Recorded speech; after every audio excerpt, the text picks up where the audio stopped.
একটু ভালো করে দেখেন কি পরিমাণ ফলন আসছে। আমি একটা পায়রা দেখাই, যে দেখেন ফলগুলা,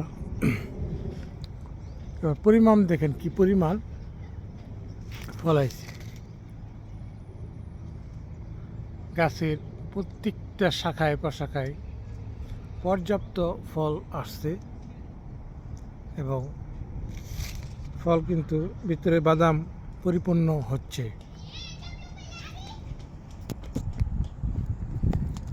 এই ফল নিয়ে বিস্তারিত আলাপ আমরা অন্যদিন করব।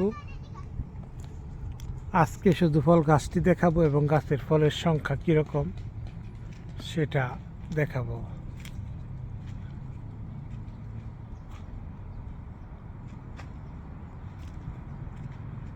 এই যে গাছটা, এই যে গাছটা চতুর্দিক দিয়ে আমি দেখাই, যদিও আমার ক্যামেরা বেশি ভালো না, যেহেতু ইউটিউব করা ছেড়েই দিয়েছিলাম প্রায় 2 বছর যাবৎ। আপনারা জানেন যে আমি আসি না, করি না, বিরক্ত লাগে এগুলা।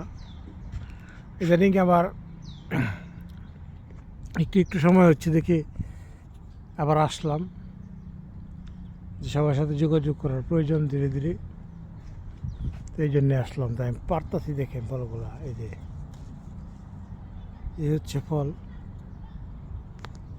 পর্যাপ্ত ফল আসছে।